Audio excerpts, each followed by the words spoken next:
साथियों नमस्कार।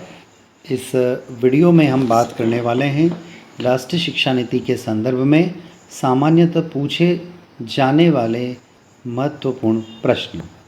इसमें टोटल 21 प्रश्नों का समावेश किया गया है, जिसके उत्तर आप लोगों को जानना अति आवश्यक है, क्योंकि इन प्रश्नों के उत्तर आप लोगों के जानने के बाद में आपको नई शिक्षा नीति के अंतर्गत यदि आप BA BSc BCom BBA BCA BHSC की कक्षाओं में अध्ययन कर रहे हैं तो आपके बहुत से डाउट क्लियर हो जाएंगे, अर्थात दूर हो जाएंगे।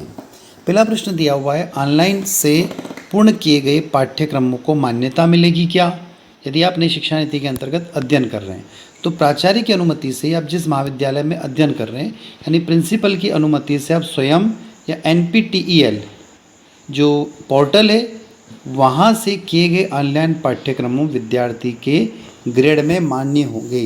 यदि आप प्रिंसिपल से पूछकर वहाँ से कुछ कोर्स करते हैं ऑनलाइन तो ये इनको मान्यता प्रदान की जाएगी और इससे आपका जो ग्रेडिंग सिस्टम है वो भी सुधर सकता है। क्वेश्चन नंबर 2 है, क्या एक संस्था छोड़कर दूसरी संस्था में जाने पर प्रवेश मिलेगा? यानी आप जैसे आप फर्स्ट ईयर में हैं, आप पास हो गए तो क्या आफ्टर फर्स्ट ईयर आप कॉलेज एक्सचेंज कर सकते हैं, चेंज कर सकते हैं? क्या सेकंड ईयर पास होने के बाद भी कॉलेज चेंज किया जा सकता है? तो इसमें आंसर है कि प्रदेश के अंदर एक शिक्षण संस्थान से दूसरा शिक्षण संस्थान यानी एक कॉलेज से दूसरे कॉलेज में जाने पर कोई वैधानिक दिक्कत नहीं आएगी, बशर्ते प्रवेश देने वाली संस्था के द्वारा निर्धारित मानकों अर्हता को विद्यार्थी पूर्ण कर देता है। तो यहाँ पर कहने का मतलब है कि यदि आप फर्स्ट ईयर के विद्यार्थी हो, यदि आप पास हो जाते हैं तो फर्स्ट ईयर से सेकंड ईयर में आप अपनी क्लास को चेंज कर सकते हैं। चेंज तो कर ही रहे पर आप कॉलेज को भी चेंज कर सकते हैं। तो इसी तरीके से सेकंड ईयर से फाइनल में भी आप अपने कॉलेज को चेंज कर सकते हैं। क्वेश्चन नंबर 3 है, महाविद्यालयों में पूर्व संचालित सर्टिफिकेट डिप्लोमा कोर्स बंद हो जाएंगे? किसी भी पाठ्यक्रम को बंद करने की आवश्यकता नहीं है। शिक्षण संस्थान में पूर्व से संचालित सर्टिफिकेट डिप्लोमा आदि पाठ्यक्रम आवश्यक संतान की उपलब्धता के आधार पर जारी रहेंगे। यानी बहुत सारे कॉलेजों में क्या हुआ कि ऑर्गेनिक फार्मिंग के कोर्स जैसे पहले चल रहे थे, वेब डिजाइनिंग के चल रहे थे, और इस बार वोकेशनल कोर्स उसमें ऐड कर दिए गए। तो पुराने कोर्स जैसे चल रहे थे वैसे चलते रहेंगे और नए पाठ्यक्रम जुड़ गए। 3 साल के क्वेश्चन नंबर 4 है, 3 साल के स्नातक और 4 साल के स्नातक पाठ्यक्रम में क्या डिफरेंस है? ये सबसे बड़ा मेजर क्वेश्चन स्टूडेंट्स का रहता है। तो स्नातक 3 वर्ष के पश्चात स्नातक की उपाधि प्राप्त होगी। यदि आप 3 साल का ग्रेजुएशन की डिग्री करते हैं तो आप ग्रेजुएट कहलाएंगे, जबकि 4 वर्ष यदि आप ग्रेजुएशन करते हैं 4 वर्ष की, 4 साल तक यदि आप किसी भी BA BSc BCom BBA BCA की प्रथम वर्ष से लगाकर 4th ईयर तक अध्ययन करते हैं तो उसके पश्चात जो आपकी डिग्री कहलाएगी ऑनर्स या रिसर्च की उपाधि आपको मिलेगी। 3 वर्ष में आपको क्या मिलेगी? ग्रेजुएट की उपाधि मिलेगी यानी स्नातक कहलाएंगे, और 4 वर्ष में आप ऑनर्स और रिसर्च की उपाधि आपको मिल जाएगी।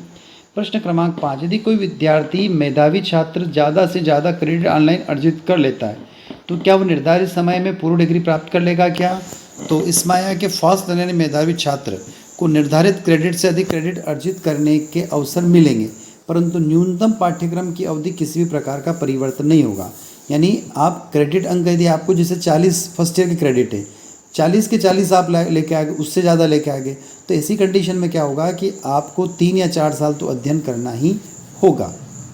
क्वेश्चन नंबर 6, क्या मेजर माइनर के लिए चुने गए विषय का परिवर्तन किया जा सकता है? तो हाँ, विद्यार्थी मेजर को माइनर और माइनर को मेजर में परिवर्तित कर सकता है, पर इसके लिए एक टर्म एंड कंडीशन है। क्या है कि यदि कोई व्यक्ति मेजर को माइनर में जा रहा है तो वहाँ तक कोई प्रॉब्लम नहीं है, पर माइनर से मेजर में आ रहा है तो मेजर का फर्स्ट पेपर उसको एक्स्ट्रा पास करना होगा। क्वेश्चन नंबर 7, क्या मुख्यमंत्री मेधावी योजना तथा अन्य छात्रवृत्तियों का लाभ मिलेगा? तो केंद्र व राज्य शासन द्वारा जितनी भी छात्रवृत्तियाँ चालू है उनका लाभ यथावत मिलता रहेगा। प्रश्न क्रमांक 8, क्या ऑनलाइन में संचालित व्यावसायिक पाठ्यक्रम विषय के स्थान पर समान क्रेडिट का ऑनलाइन व्यावसायिक पाठ्यक्रम पढ़ा जा सकता है? तो बिल्कुल हाँ, पढ़ा जा सकता है। विद्यार्थी महाविद्यालय में संचालित व्यावसायिक पाठ्यक्रम के स्थान पर प्राचार्य की अनुमति से स्वयं के व्यय पे स्वयं या NPTEL के पोर्टल से ऑनलाइन पाठ्यक्रम पूर्ण कर सकता है। जैसे आप लोगों के जो वोकेशनल कोर्सेज है उसकी जगह आप स्वयं या NPTEL पोर्टल से भी अपना वोकेशनल कोर्स पूरा कर सकते हैं। क्वेश्चन नंबर 9, NCC NSS शारीरिक शिक्षा जैसे पाठ्यक्रमों की अध्यापन मूल्यांकन व्यवस्था कैसे होगी? तो NCC NSS शारीरिक शिक्षा जैसे पाठ्यक्रम शिक्षण व मूल्यांकन की व्यवस्था महाविद्यालय में जितना भी प्रोफेसर आपके काम करते हैं उन स्टाफ के द्वारा की जाएगी। Question number 10, BCom, BCA, BBA, बीएचएससी पाठ्यक्रम में विषय का चयन कैसे होगा? इन पाठ्यक्रम विषय के चयन विद्यार्थियों को महाविद्यालय में उपस्थित होकर टीसी रिपोर्टिंग करने के बाद होगी, जो कि बहुत सारे विद्यार्थियों ने फर्स्ट ईयर में की और आप लोग फर्स्ट ईयर में कर रहे हैं। क्या विद्यार्थी द्वारा निर्धारित क्रेडिट से अधिक अर्जित किए जाने को मान्य किया जाएगा? बिल्कुल मान्य है। यदि मान्यता प्राप्त संस्थान से विद्यार्थी प्रति वर्ष निर्धारित क्रेडिट से अधिकतम 6 क्रेडिट के पाठ्यक्रम को पूर्ण कर क्रेडिट अर्जित करता है तो उसे मान्य कर ग्रेड कार्ड में दर्शाया जाएगा, परंतु ग्रेड पॉइंट औसत की गणना में अतिरिक्त क्रेडिट को सम्मिलित नहीं किया जाएगा। मतलब आपका जो 40 क्रेडिट फर्स्ट ईयर का है तो 40 से ज़्यादा नहीं होगा, सेकेंड ईयर का 40 से उससे ज़्यादा नहीं होगा। एक और क्वेश्चन नंबर 12, बहु आगमन बहु निर्गमन प्रणाली क्या है? इस प्रणाली के अंतर्गत विद्यार्थी अपने गति, सुविधा और योग्यता अनुसार पाठ्यक्रम को पूर्ण कर सकता है। किसी परिस्थिति के कारण यदि विद्यार्थी पाठ्यक्रम के किसी स्तर पर अध्ययन छोड़ता है तो बाद में निर्धारित अधिकतम अवधि के अंतर्गत पाठ्यक्रम में पुनः प्रविष्ट हो सकता है। जैसे कोई स्टूडेंट फर्स्ट ईयर पास करके उसने पढ़ाई छोड़ दी है तो 1 या 2 साल बाद वापस वो पुनः वापस सेकेंड ईयर में एडमिशन ले सकता है। यह नहीं कि प्रथम वर्ष पूर्ण होने के पश्चात पाठ्यक्रम छोड़ने पर उसे संकाय संबंधित सर्टिफिकेट प्रदान किया जाएगा। यदि फर्स्ट ईयर पास वगैरह पढ़ाई छोड़ते हैं तो आपको सर्टिफिकेट मिल जाएगा। द्वितीय वर्ष छोड़ने के पश्चात आपको डिप्लोमा मिलेगा और तृतीय वर्ष के बाद यदि आप पढ़ाई छोड़ते हैं तो आपको स्नातक की उपाधि मिलेगी और चतुर्थ वर्ष के बाद में आपको रिसर्च की डिग्री मिलेगी या फिर ऑनर्स की डिग्री मिलेगी। क्या आधार पाठ्यक्रम भी पूर्वानुसार जारी रहेंगे? तो आधार पाठ्यक्रम के अनिवार्य विषय के रूप में जारी रखा जाएगा, यानी आपको 3 साल आधार पाठ्यक्रम पढ़ना अनिवार्य है। नवीन स्वरूप में आधार पाठ्यक्रम के 2 प्रश्न पत्र होंगे। प्रश्न पत्र में अंग्रेजी व हिंदी भाषा का सम्मिलित प्रश्न पत्र होगा और द्वितीय प्रश्न पत्र अन्य 2 योग्यता संवर्धन पाठ्यक्रमों को सम्मिलित किया जाएगा। एक अच्छा सा प्रश्न आया, इसके अंदर CGPA क्या है? CGPA का अर्थ होता है कम्युनिटिव ग्रेड पॉइंट एवरेज, जिसकी गणना विद्यार्थी द्वारा पूर्ण किए गए वर्ष या सेमेस्टर में उसके समग्र संचयी प्रदर्शन के आधार पर पॉइंट ग्रेड पर किया जाएगा। प्रश्न क्रमांक 15, AGPA क्या है? तो एनुअल ग्रेडिंग पॉइंट एवरेज अर्थात वार्षिक ग्रेड पॉइंट औसत। एक वर्ष में विद्यार्थी के विभिन्न प्रश्न पत्रों, पाठ्यक्रमों, उसके द्वारा अर्जित ग्रेड व उनके क्रेडिट के आधार पर AGPA की गणना होगी।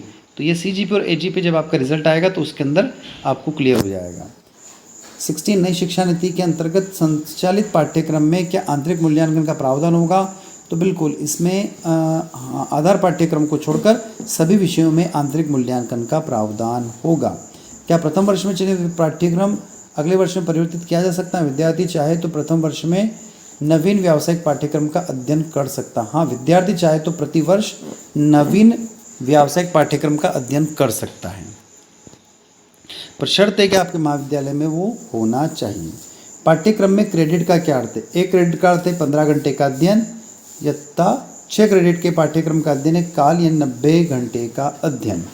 प्रायोगिक परीक्षा कितने अंकों की होगी? तो 100 अंकों की आपकी प्रैक्टिकल एग्जाम होगी। प्रथम वर्ष में चयनित किए गए इंटर्नशिप के विकल्प को द्वितीय वर्ष में परिवर्तित कर सकते हैं।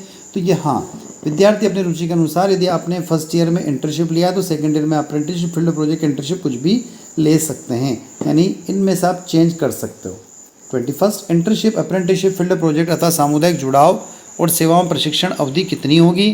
तो इसमें प्रशिक्षण अवधि 60 घंटे की रहेगी। तो ये महत्वपूर्ण जो प्रश्न है, ये फ्रिक्वेंटली आस्क्ड क्वेश्चन जो विद्यार्थियों के जो दिमाग है उसमें हमेशा चलते रहते हैं, उन प्रश्नों के उत्तरों का यहाँ समावेश किया गया है उच्च शिक्षा विभाग के द्वारा, मध्य प्रदेश उच्च शिक्षा विभाग के द्वारा। तो साथियों, इस वीडियो को देखने के बाद आप लोगों को काफ़ी मदद मिलेगी। धन्यवाद साथियों।